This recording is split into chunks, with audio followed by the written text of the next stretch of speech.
भिलवाड़ा रामधाम रामायण मंडल trust द्वारा श्री गीता जयंती महोत्सव का 23 नवंबर से 1 दिसंबर तक आयोजन किया जा रहा है, जिसमें जिसमें प्रतिदिन श्रीमद् गीता का पाठ और गीता पर प्रवचन के साथ ही कई कार्यक्रम आयोजित किए जा रहे हैं। श्रीमद् गीता का पाठ महामंडलेश्वर स्वामी श्री अनंत देव गिरी जी महाराज के द्वारा किया जा रहा है। आइए देखते हैं श्री महामंडलेश्वर स्वामी जी श्री अनंत देव गिरी जी महाराज के मुखारबिंद से श्रीमद् गीता पाठ और प्रवचन।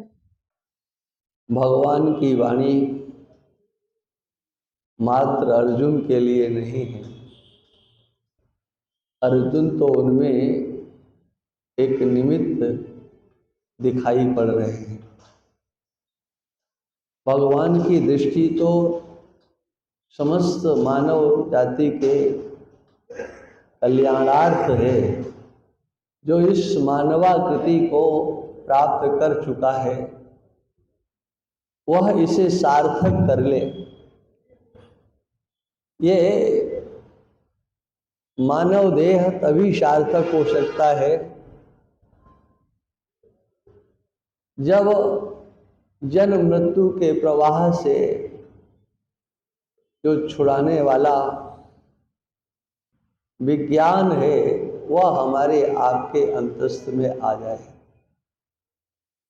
भगवत पाश शंकराचार्य भगवान कहते हैं कि अंतर में जो शोक मोह भय इत्यादि जो हमारे अंदर बैठे हुए हैं उसकी निवृत्ति का उपाय भगवान के द्वारा अर्जुन को माध्यम बना करके किया गया। वेदांत दर्शन में ऐसा कहा जाता है कि श्रवण करना है, मनन करना है और फिर निधिध्यासन करना है। कुछ ऐसे साधक होते हैं जो मात्र श्रवण करने मात्र से कृतकृत हो जाते हैं, उनकी अंतर ग्रंथि खुल जाती है, उन्हें कुछ करना नहीं पड़ता है। सुन लिया और सुनकर के बस समझ लिया। एक बार सुनने मात्र से समझ में आ जाता है। ये स्मृति महापुरुषों का कार्य होता है कि उन्हें न मनन की आवश्यकता पड़ती है न निधिध्यासन की आवश्यकता पड़ती है। एकांत में बैठ करके हम चिंतन करें, मनन करें, इसकी आवश्यकता नहीं पड़ती है। बात समझ में आ जाती है, संशय से रहित, विपर्य से रहित। ये जब ज्ञान उत्पन्न होता है तो फिर बार बार उसके दोहराने की भी जरूरत नहीं पड़ती। जैसे लोक में देखा जाता है कि जब व्यक्ति को ज्ञान हो जाता है, कोई भी ज्ञान एक स्थिर स्वरूप धारण कर लेता है। जैसे किसी ने कहा कि ये मोबाइल है, ये ज्ञान आपको हुआ। नहीं जानते हो तब तक ये क्या है कुछ नहीं, लेकिन एक बार निश्चय हो गया कि इसको मोबाइल कहते हैं तो फिर बैठ करके ये मोबाइल है, ये मोबाइल है, ये मोबाइल है, क्या ऐसा जप करते हो? एक बार आपकी बुद्धि का विषय बन गया। और संसार में ये देखा जाता है कि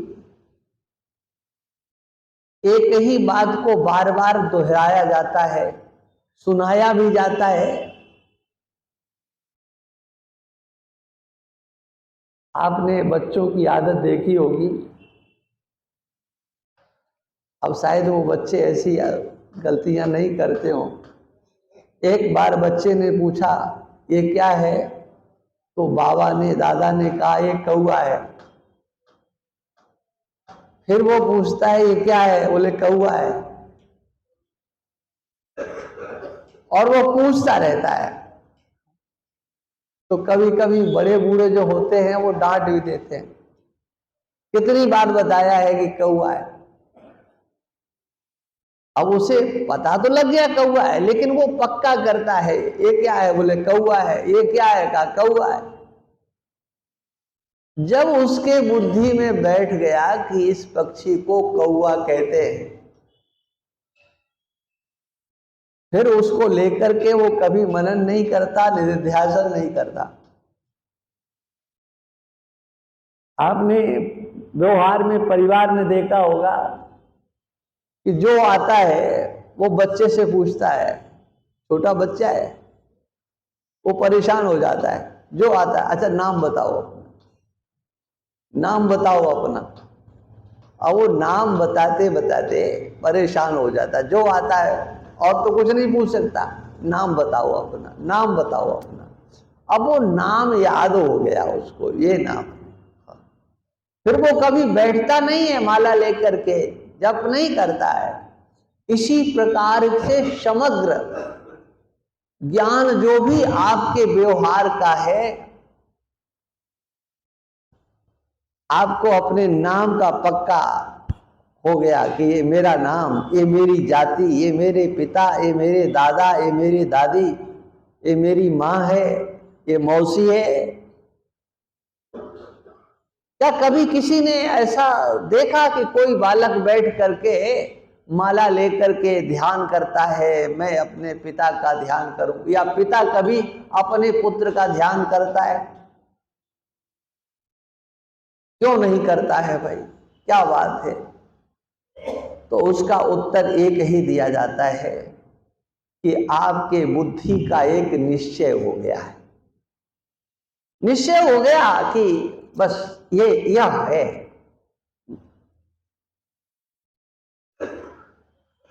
और यही निश्चय जब यथार्थ ज्ञान का उपदेश किया जाता है, वही ज्ञान जब निश्चय का रूप धारण कर लेता है, असंभावना विपरीत भावना से रहित, समग्र संशयों से विनिर्मुक्त, समग्र भ्रांतियों से विनिर्मुक्त, वो जो ज्ञान आपको होता है, उसके लिए मनन और निधिध्यासन की आवश्यकता नहीं पड़ती है, आपके अनुभव का विषय बन जाता है, तो फिर आवश्यकता नहीं। लेकिन जन्म जन्मांतरों के पड़े हुए जो संस्कार हैं हमारे चित्त में, वह उस ज्ञान को टिकने नहीं देते हैं। बार बार वह संसार के लोगों के द्वारा दिया गया ज्ञान स्मृत होता है, यद्यपि वह अज्ञान है, लेकिन बार बार स्मृत होता है। और तब बार बार उसका चिंतन, मनन और निधिध्यासन करना पड़ता है, उसका ध्यान करना पड़ता है, बार बार चिंतन करना पड़ता है।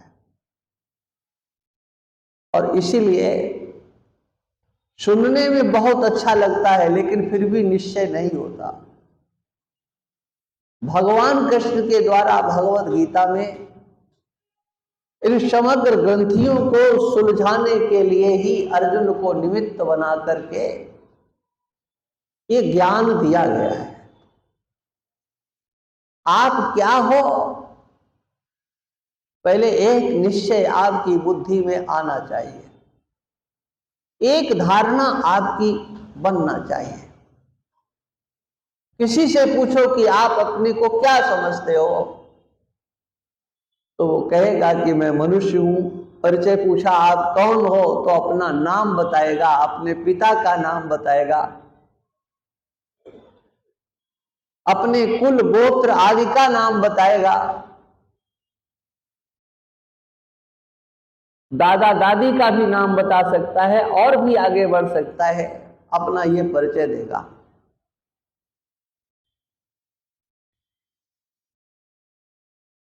किंतु जब सत्संग में वही जाता है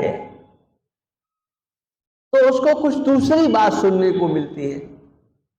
और वो क्या सुनने को मिलती है?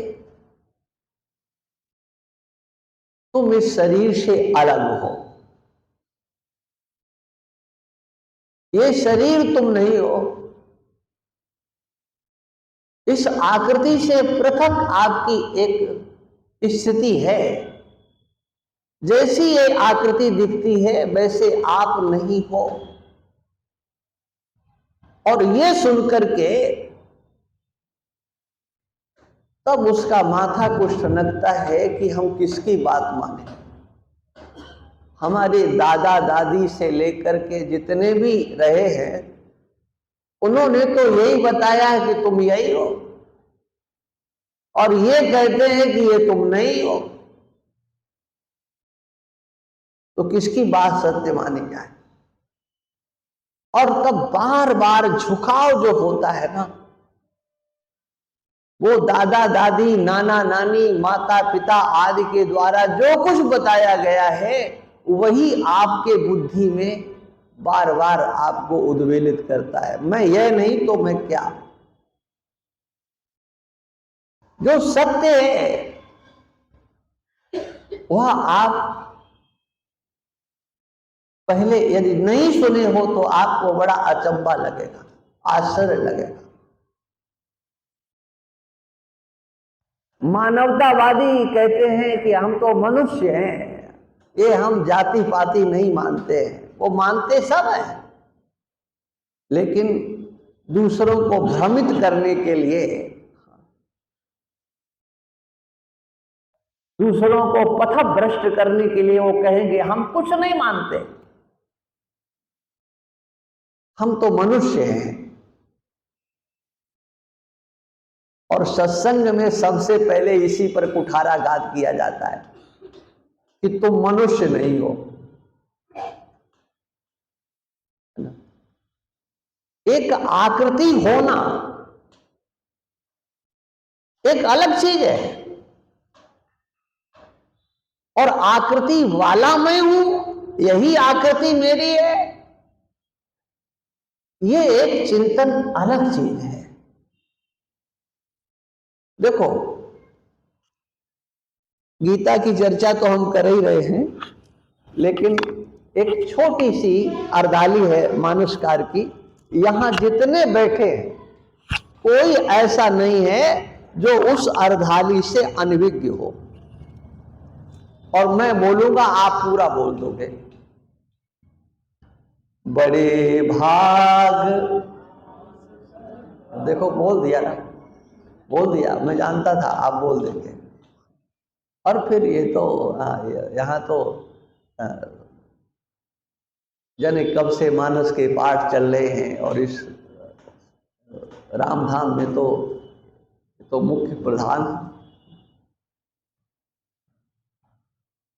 अब इस पर भी यदि ठीक प्रकार से कोई विचार कर ले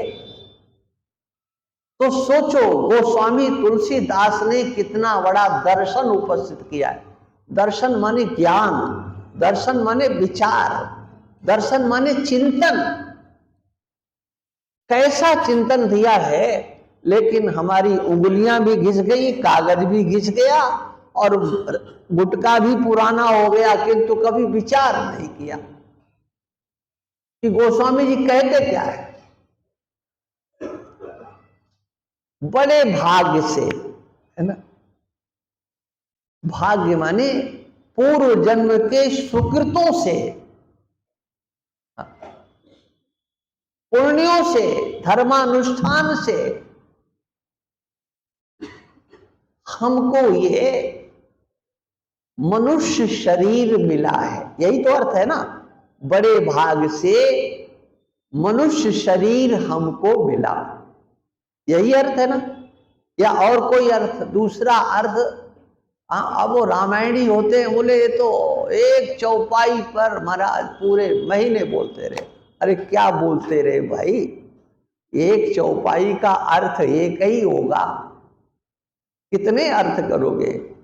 अब इसका क्या अर्थ हो सकता है? बड़े भाग मानुष तनु पावा, बड़े भाग से हमारे पुण्य जागृत हुए, हमने अच्छे कर्म किए थे, विधाता ने हमारे कर्मों के अनुसार कृपा करके ये शरीर हमको दे दिया। किसको शरीर दे दिया? अरे बड़े भाग मानुष तनु पावा, मनुष्य शरीर हमको प्राप्त हुआ। कुछ आया समझ में? मनुष्य शरीर और हमें प्राप्त हुआ। जैसे मान लीजिए ये पुस्तक हमें प्राप्त हुई, है ना, बड़े भाग्य से मिली,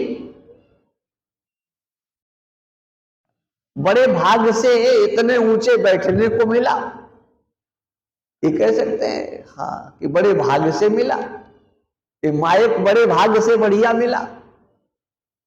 तो जो कुछ मिला और जिसे मिला, इतना अंतर तो आप सब भले लोग कर ही सकते हो कि नहीं? जो मिला है और जिसे मिला है, ये अंतर नहीं होगा क्या? कभी विचार करो।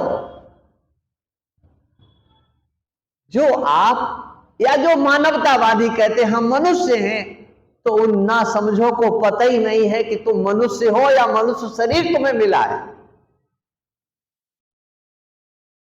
वकील साहब समझ रहे हो? मनुष्य हो या मनुष्य शरीर तुम्हें मिला है, तुमने इसको प्राप्त किया है, और जाने कितनी बार प्राप्त किया है और कितनी बार छोड़ दिया। कितने शरीर मिले और कितनों को छोड़ दिया, और आगे भी ये सिलसिला जारी रहेगा। कब तक? जब तक इस पांच भौतिक ढांचे को छोड़ने का आप संकल्प नहीं करोगे, विचार नहीं करोगे, अंतर में जिज्ञासा नहीं होगी कि हम मनुष्य हैं या मनुष्य शरीर हमको मिला है। भगवत गीता का एक श्लोक है, वो भी सबको प्राय करके, कुछ ऐसे श्लोक हैं कि लोग आधा जानते हैं और उतना ही बोल देते हैं। अब जैसे कर्मण्येवाधिकारस्ते मां फलेषु कदाचन, ज्यादा ज्यादा यहां तक चले जाएंगे। आगे का श्लोक बड़ा कठिन है, आगे वाली जो पंक्ति है वो लोग नहीं बोलते। इसी प्रकार से एक श्लोक और है, वासांस जीर्णानि यथा विहाय नवानि गृह्णाति नरोपराणि तथा शरीराणि विहाय जीर्णा नन्यानि संयाति नवानि देहि। जिस प्रकार से पुराने कपड़े उतार दिए जाते हैं, वासांस जीर्णानि, पुराने कपड़े जो हो जाते हैं, जो जीर्ण हो गए हैं, अब पहनने लायक नहीं रहे हैं, उनको छोड़ देता है।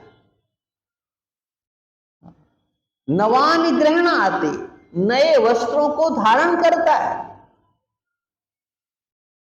उनको छोड़ करके दूसरे, अपराणी माने दूसरे जो नए वस्त्र हैं उनको धारण करता है। कौन? नरा। अब यहां देखिए नर शब्द का प्रयोग हुआ है।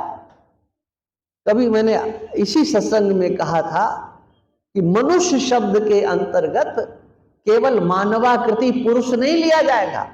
मनुष्य शब्द का अर्थ होगा स्त्री और पुरुष दोनों। इसी प्रकार से नरहा, जहां पर नर शब्द का प्रयोग होगा, वहां नर शब्द का अर्थ केवल ये पुरुषाकृति इधर के लोग बैठे हैं उनके लिए नहीं है, इधर के लिए भी है। नरत्व है उनमें, नारायण उनमें भी बैठा है, पुरुषत्व है उनमें, पुरुष उसमें भी बैठा है। और उस पुरुष को विज्ञान, पुरुष का विज्ञान प्राप्त करने का अधिकार जितना इधर के लोगों को है उतना ही उधर को है,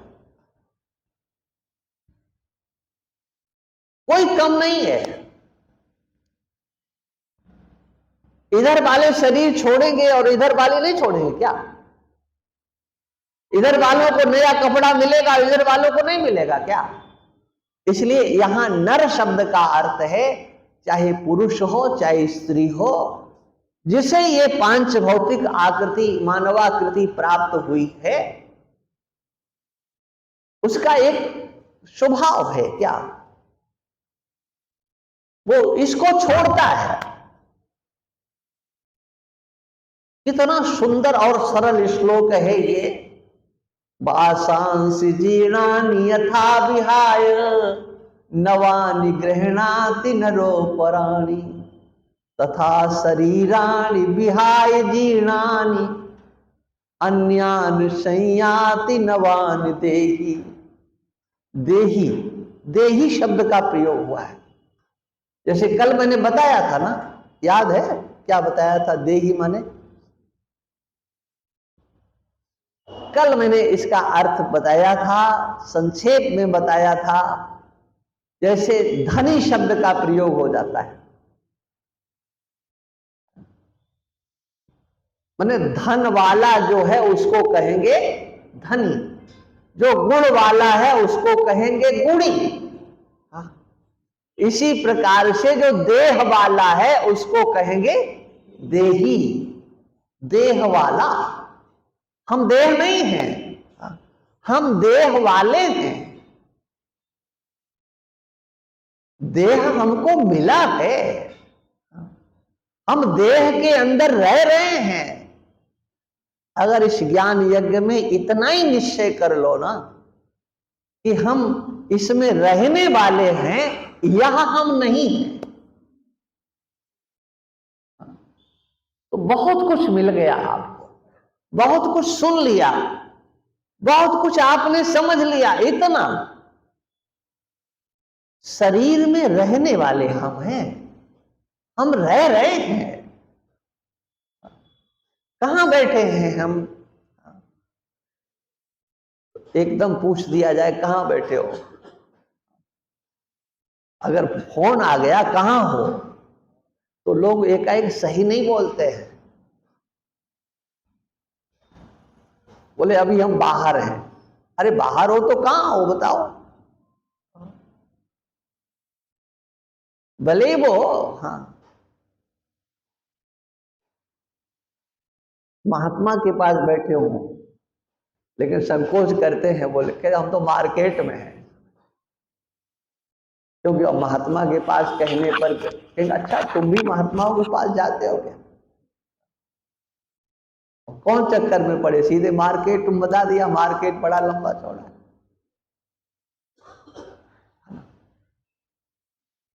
ये हम लोग सोचें, चिंतन करें कि हम कहां बैठे हैं,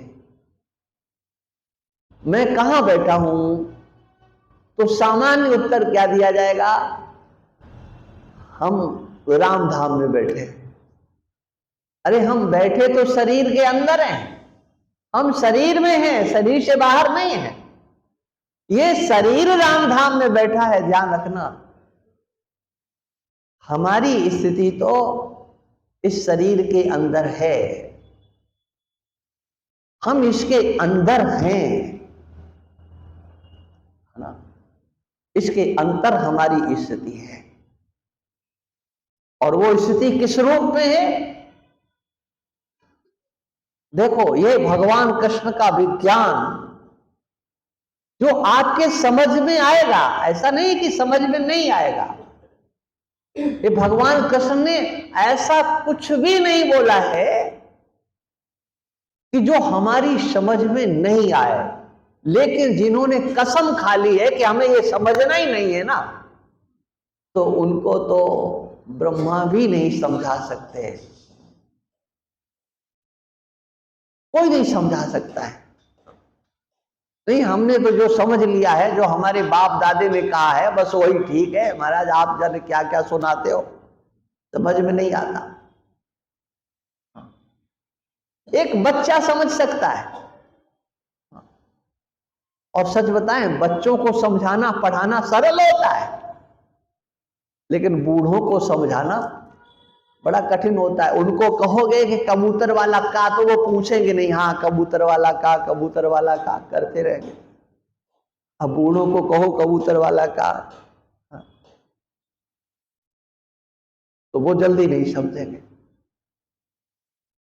आपने जो समझा हुआ है, आपके पास में बुद्धि है, उसको समझा है, तो एक बार उसे छोड़ो मत। आप अपनी समझ को मत छोड़ो, क्योंकि वो आपके बाप दादों की दी गई समझ है, उसे हम छोड़ने के लिए कैसे कह सकते हैं।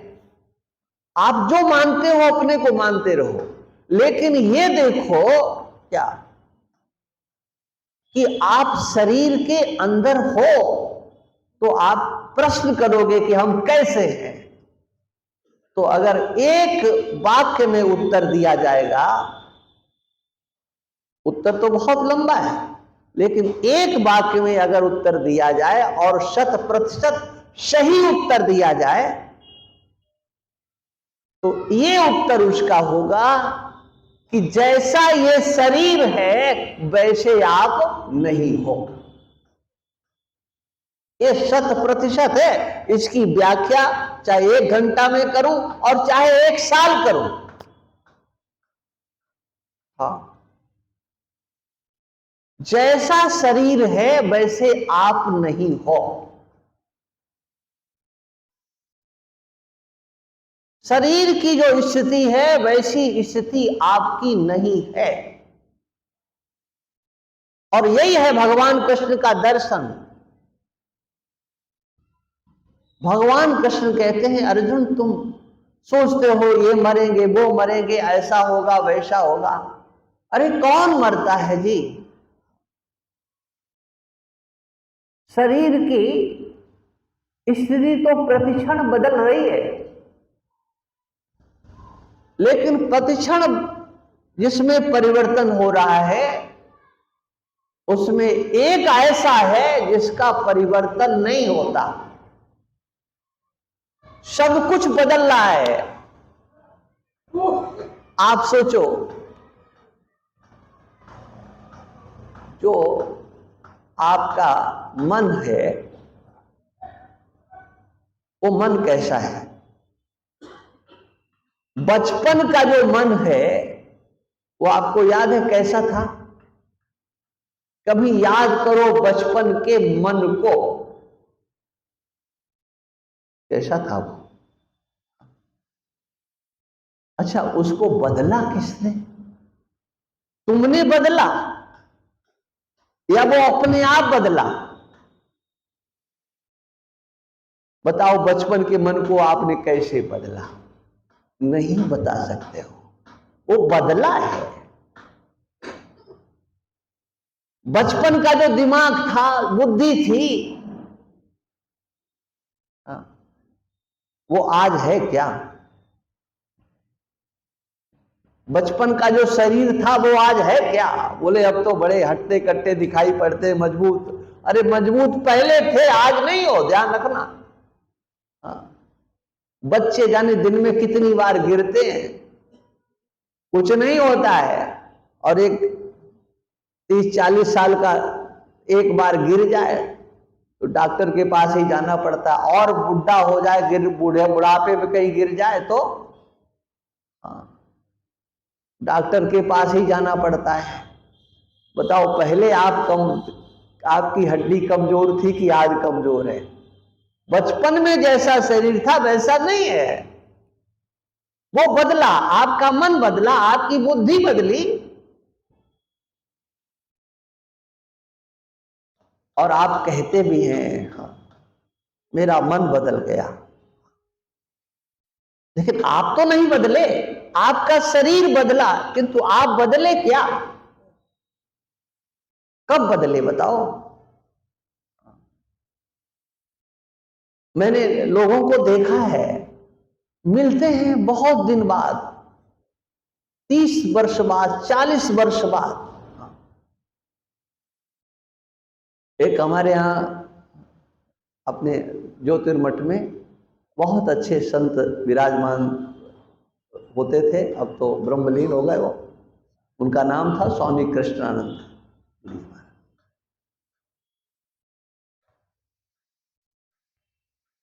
मूल निवासी वो, जब देश का विभाजन हुआ तो पहले तो उधर के थे, फिर यहाँ आ गए, पढ़ाई लिखाई इत्यादि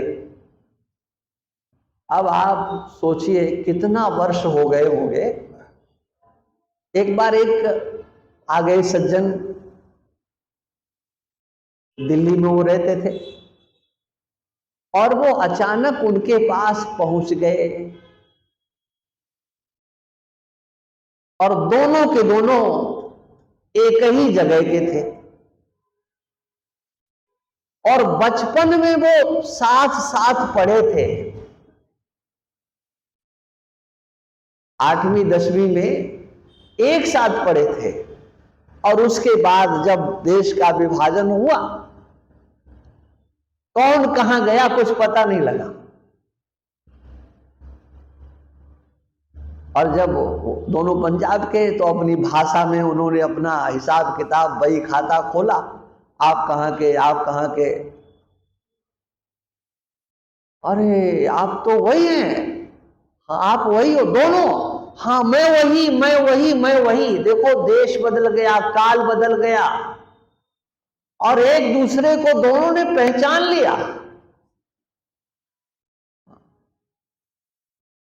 एक एयरफोर्स में भर्ती हो गया, वहां से रिटायर हो गया, और एक सिविल इंजीनियर बनकर के रिटायर हो गया, और दोनों की सम आयु।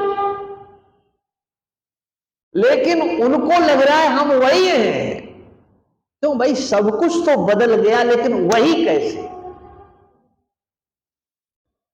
हम वही हैं। यह विज्ञान माने सब कुछ बदला,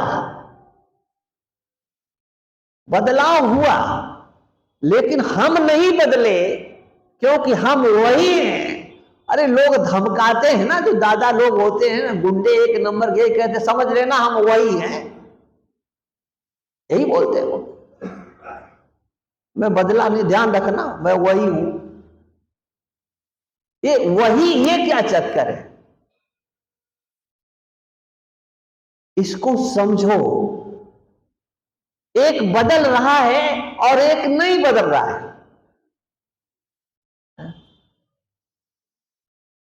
आप कैसे हो जरा विचार करो, आप वही हो ना। यहां जितने हम लोग बैठे हैं, मां के उधर से ही तो आए हैं ना, हम वही तो है ना जो मां के उदर में थे।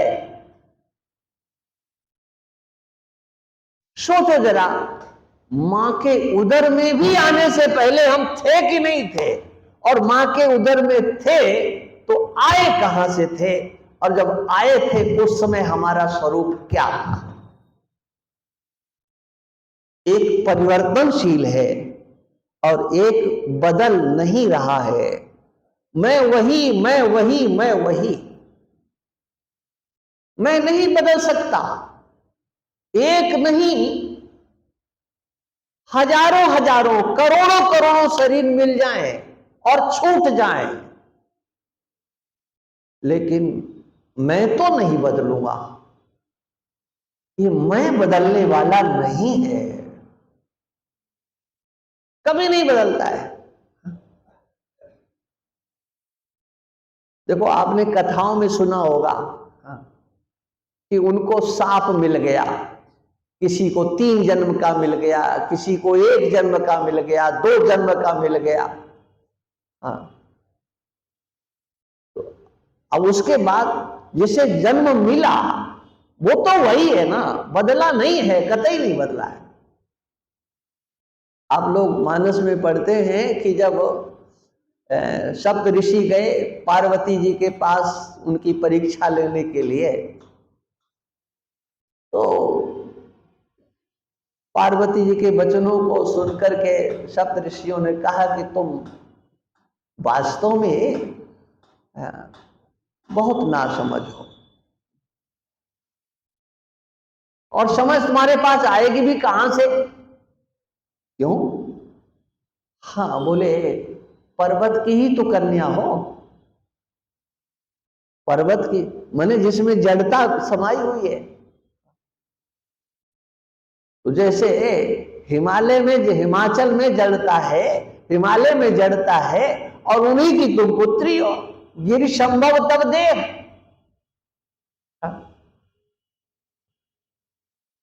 पार्वती जी ने कहा नहीं, लेकिन पार्वती जी कह सकती थी कि जब आपको पता ही है कि हमारे अंदर जड़ता ही जड़ता भरी है, तो आप तो समझदार होकर के हमें उपदेश क्यों कर रहे हो? हम तो बदलने वाले नहीं, जो जड़ है वो तो जड़ रहेगा। और आप सुनो, हमारी जड़ता की पहचान क्या? जन्म कोटि लग रहा कुमारी, बरौ शंभु न तो रहो कुमारी। इस जन्म की तो बात छोड़ दो, करोड़ों जन्म क्यों ना हो जाएं। अब आप देखिए, इस कथा में कितनी दार्शनिकता है। एक बदल रहा है और एक नहीं बदल रहा है। पार्वती जी कहती हैं कि करोड़ों जन्म क्यों ना आ जाए, एक शरीर लेंगे, तपस्या करेंगे, उसमें नहीं मिले दूसरा शरीर धारण करेंगे, फिर तपस्या करेंगे, फिर उसको छोड़ देंगे। माने शरीर एक साधन है और शिव हमारे साध्य है। इस साधन के द्वारा जब तक साध्य की प्राप्ति नहीं हो जाती, तब तक हम तपस्या करना बंद नहीं करेंगे। माने एक छूटेगा, एक में परिवर्तन होगा, एक में परिवर्तन नहीं होगा। और यह दृष्टि भगवान कृष्ण सबसे पहले अर्जुन को देते हैं। तुम मरने जीने के चक्कर में पड़ करके इतना शोक कर रहे हो, अभी कुछ हुआ नहीं, और हो भी जाता तो देखो कौन मरता है। युद्ध नहीं होगा, मान लीजिए युद्ध नहीं हुआ, तो क्या इस धरा पर ये सब रहेंगे? है? अरे बिना युद्ध के ही जाने कितने चले जाते हैं। महाभारत में वर्णन मिलता है कि एक बार भगवान कृष्ण कर्ण के पास गए और कर्ण से कहा कि कर्ण, आपको पता नहीं है आप कौन हैं। देखो, आप सूत पुत्र नहीं हो, आप सूर्य के पुत्र हो। आप राधा नंदन नहीं हो, आप कुंती नंदन हो। आप युधिष्ठिर के बड़े भाई हो।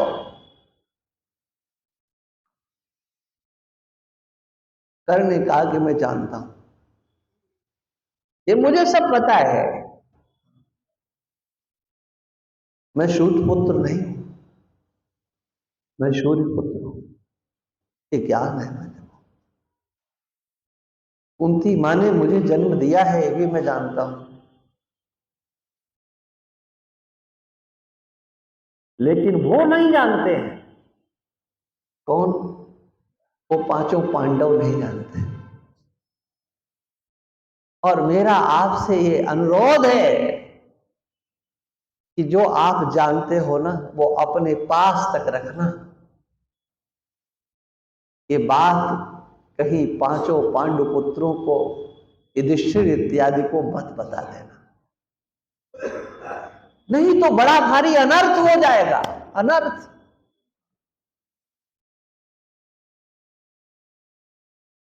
मैं चाहता हूं कि ये युद्ध हो। आप महाभारत पढ़िए, उसमें स्पष्ट लिखा है, कर्ण ने कहा मेरी इच्छा है कि युद्ध होना चाहिए। और यदि युधिष्ठिर के कान में ये बात चली जाएगी कि कर्ण तो मेरा बड़ा भाई है, तो युधिष्ठिर वो अपना मुकुट ला करके मेरे चरणों में रख देगा और मैं दुर्योधन का कृतज्ञ हूं, उसका ऋण मेरे ऊपर है। जब मेरा अपमान होता था तो किसी ने मेरा पक्ष नहीं लिया, उसने हमें आदर दिया, सत्कार दिया, सम्मान दिया। मैं उसका ऋणी हूं और मैं उसका ऋण उतारने के लिए वो मुकुट दुर्योधन के मस्तक पर रख दूंगा। और ये मैं नहीं चाहता हूं, मैं चाहता हूं युद्ध होना चाहिए। अर्जुन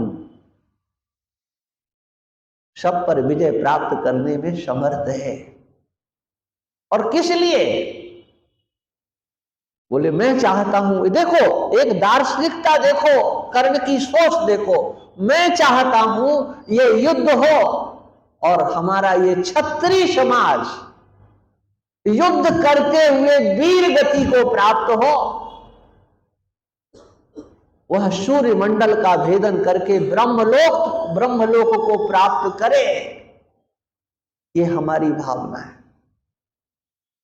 माने बिना युद्ध करे भी तो लोग जाएंगे ही, लेकिन भगवान कृष्ण कहते हैं कि तुम विचार करो, जिसके लिए शोक करते हो वो शोक करने योग्य कोई नहीं है।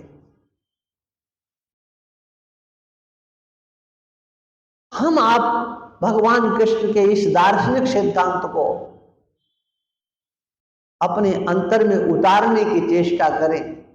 ये गीता केवल मात्र पढ़ना नहीं है, पाठ नहीं करना है, हमें उसे अपनी बुद्धि का विषय बनाना है, जीवन में उतारना है। और ये जीवन की एक पद्धति है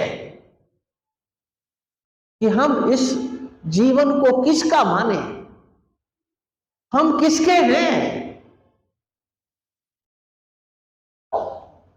ये शरीर किसी का भी हो सकता है, ये शरीर में जो शक्ति है वो किसी के भी काम में आ जाए। हमारी बुद्धि का उपयोग कोई भी कर ले, लेकिन हम तो केवल भगवान के हैं। विचार करो, यही तो भगवान ने कहा है ना, ममैवांशो जीवलोके जीवभूता सनातना। भगवान कहते हैं इस जीवलोक में, मनुष्य लोक में,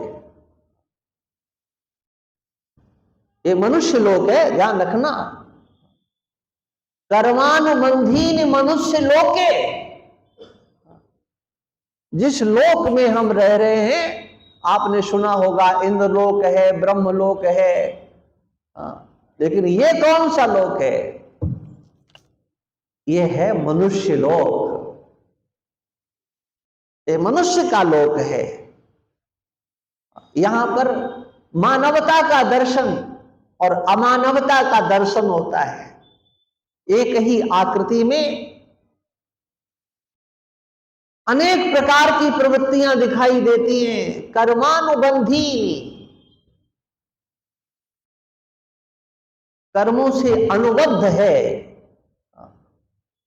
कर्म की प्रधानता है इस लोक में, इस आकृति के लिए, इस मानवाकृति के लिए कर्म की प्रधानता है।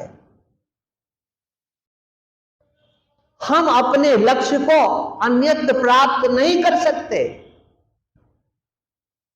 लक्ष्य क्या है? हम जिससे अलग हुए हैं और जिससे अलग होकर के हम दुखी हैं। सकल जीव जग दीन दुखारी। लेकिन इस मानवाकृति को प्राप्त करके मनुष्य लोक में, भारत भूमि में, परम पवित्र तीर्थ स्थानों का, पवित्र नदियों का आश्रय लेकर के सत्कर्म अनुष्ठान करते हुए हम जीवन धन जगदीश्वर को प्राप्त करने में समर्थ हैं, क्योंकि हम संसार के नहीं हैं, इस लोक के नहीं हैं, हम तो भगवान के हैं। ये भगवान कहते हैं, ये भगवान कहते हैं क्या? ममैवांशो, मेरा ये अंश है। अंश का अर्थ हिस्सा या टुकड़ा, ये नहीं समझ लेना, क्योंकि भगवान के टुकड़े नहीं किए जा सकते, हिस्सा नहीं किया जा सकता है। तब भगवान ये कहते हैं कि जैसा मैं हूं वैसा ही वह है। स्वरूपतः जैसा मैं वैसा ही मेरा स्वरूप हो। इस शरीर के अंतर्गत जो बैठा हुआ है, जिसको हम मैं करके बोलते हुए दिखाई देते हैं, वह अहम, वह मैं, वो कोई दूसरा नहीं है। वो भगवान का अंश ही है, भगवान का स्वरूप ही है। जैसे भगवान है वैसे आप हो। भगवान का जैसा स्वरूप है वैसा आपका स्वरूप है, और जो बदलता नहीं है, जिसको कभी बदला भी नहीं जा सकता। इस 3.5 हाथ के शरीर में हम हैं। ये फिर मैं बोल रहा हूं, निश्चय करो, इस 3.5 हाथ शरीर में हम हैं। हम शरीर नहीं है, इसमें हैं हम। लेकिन मैं यह हूं, मैं देह हूं, ये तो कभी आप बोल भी नहीं सकते हो। ये तो बोलोगे कि मैं मनुष्य हूं, लेकिन कोई ये बोलता है क्या कि मैं शरीर हूं? क्या बोलते हो? मेरा बोलते हो, मैं नहीं बोल सकते हो। मेरा बोलोगे, हाँ, मेरा शरीर दर्द कर रहा है, मेरा शरीर अब काम नहीं करता है। ये सब बड़े बूढ़े जो बैठे हुए हैं, हाँ, मेरे घुटने काम नहीं करते, है ना। सबके साथ आप मैं ही जोड़ते हो। क्या कभी आपने देखा? अरे कभी जोड़ भी नहीं सकते हो। मैं घुटना हूं कभी कह सकते हो? मैं हाथ हूं कभी आपने कहा है? अच्छा, कोई सिखाए भी तो मान लोगे क्या? मानोगे भी नहीं। क्यों भाई, क्यों नहीं मानोगे? ये बताओ, ये आपको बताया किसने कि हाथ को मेरा कहना, आंख को मेरा कहना, मेरी आंख, मेरी नाक, सब कुछ सबके साथ मेरा लगा हुआ है। और भी आगे बढ़ते चले जाओ, चाहे जितने, हाँ, अच्छा, मेरा शब्द कहने में अच्छा लगता है ना, लेकिन जानते हो उसमें दरार कितनी मोटी है? दरार कितनी है? जिसको आपने मेरा कहा, उसे आपने अपने से अलग कर दिया। किसी को भी कह के देख लो। और इसको आप मैं कह नहीं सकते। इसको क्या, आप किसी को मैं नहीं कह सकते। आप जिसके लिए रात दिन मरते हो, वो कोई भी संसार का संबंधी, उसे मैं नहीं कह सकते हो। उसके साथ ये मेरा शब्द ही जुड़ेगा। मेरा बेटा, यही कहोगे ना, या मैं बेटा, मेरा पिता, मेरा पुत्र है, मेरा पिता है, वो सब जिसको आपने मेरा कहा, उसकी पहचान, बोले मेरा कहां, बोले मेरा ये रहा। आपसे अलग हो गया, ये मेरा शब्द है तो बहुत अच्छा।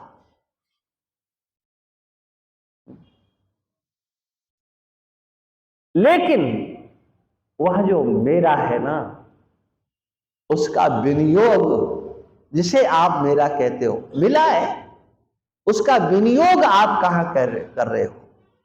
मेरा मेरा कहो, लेकिन उसका उपयोग करो, जैसे दुनिया के लोगों ने आपका उपयोग किया है। वो अपना काम आपसे निकालते हैं, लेकिन आप तो सत्संग में आ गए हो, तो जरा जिनको आप मेरा मेरा कहते हो, अब उनसे अपना काम निकालो। ये मेरा शरीर, इसको मेरा मेरा व्यवस्थित करके रखना है, लेकिन किसके लिए रखना है? हा? उस शरीर के माध्यम से साधन धाम मोक्ष कर द्वारा, मानसकार कहते हैं, इस शरीर में साधन किया जा सकता है। अनेक प्रकार के साधन किए जा सकते हैं, सरल से सरल और कठिन से कठिन साधन, साधन धाम। आप निष्काम कर्मयोगी बन करके उस परम पिता परमात्मा की ओर चलो। आप धर्मात्मा बन करके परम पिता परमात्मा की ओर चलो। आप उपासक बन करके, भक्त बन करके भगवान की ओर चलो। आप उनके नाम का आश्रय लेकर के भगवान की ओर चलो। लेकिन भगवान की ओर चले हम क्यों? प्रयोजन क्या है भगवान की ओर चलने का? चलते चले जाओ, लेकिन आपने निश्चय नहीं किया है कि हमें पहुंचना कहां है। तो बताओ आप कहां पहुंचोगे? चलते रहो, जैसे कोल्हू का बैल होता है, आपने देखा होगा, वो चलता बहुत है लेकिन पहुंचता कहां है। ऐसे ही चलते तो हम रहे, सारे जीवन चलते रहे, लेकिन हम पहुंचे कहां हैं? हमारा गंतव्य क्या है? हम कुछ भी कर रहे हैं, उसका प्रयोजन क्या है? सबसे सरल है भगवान का नाम। लेकिन भगवान का नाम हम क्यों ले रहे हैं?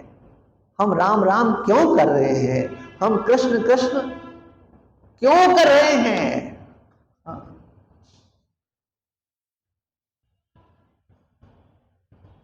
मानसकार लिखते हैं, अधमो मुक्त होय श्रुति गावा।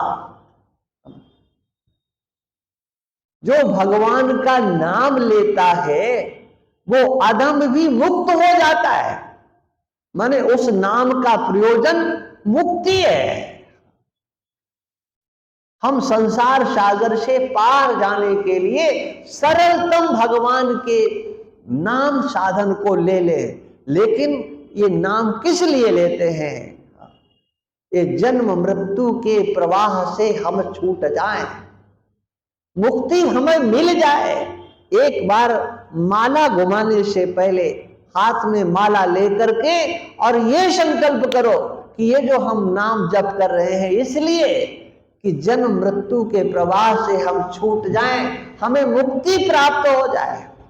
आप कीर्तन करो, परिक्रमा लगाओ, पूजा करो, ध्यान करो, समाधि में चले जाओ, लेकिन आपके कर्म का साधन धाम, ये साधनों का धाम है।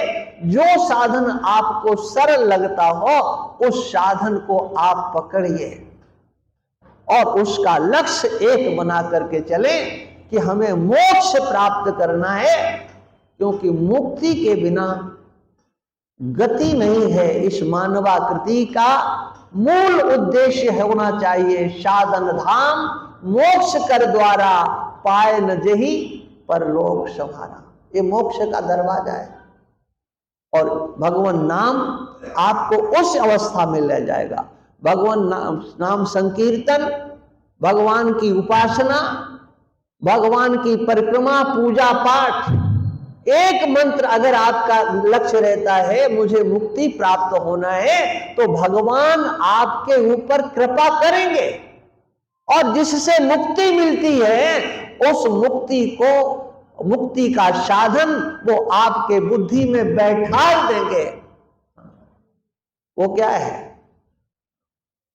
धर्म ते विरति योग ते ज्ञाना और ज्ञान मोक्ष प्रद वेद बखाना। वेद कहता है ज्ञान से मोक्ष होता है। वह साधन भी भगवान की कृपा से, वह ज्ञान भी भगवान की कृपा से आएगा। एक परिवर्तनशील संसार में ऐसा है जिसका परिवर्तन नहीं होता है, सब कुछ बदलता है, भगवान नहीं बदलते हैं। तो जैसे भगवान जैसे के तैसे रहते हैं उसी प्रकार से भगवान का जो अंश है, जो जीव है, वो भी नहीं बदलता है। भगवान जैसे वैसे हम हैं, ऐसा निश्चय हमारे अंतर में होना चाहिए। अविनाशी तो तद्विद्धि, भगवान कहते हैं जो सत है वो अविनाशी है, उसका कभी विनाश नहीं होता।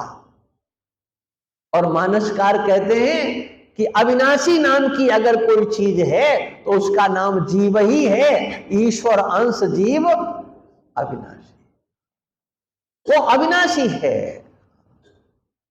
माने आप ईश्वर के अंश मान करके और मृत्यु से डरने लगे तो बताओ आप कैसे भगवान के भक्त हो। जैसे भगवान है वैसे आप हो। आपके जीवन में जो कुछ मिला है उसका विनियोग ईश्वर की प्राप्ति में, ईश्वर विज्ञान और उसकी अनुभूति में आपको करना है। धर्म की, अधर्म का, प्राणियों में, विश्व का, गौ माता की, गौ हत्या, सत्य सनातन धर्म की। नमः पार्वती पदे हर हर महादेव।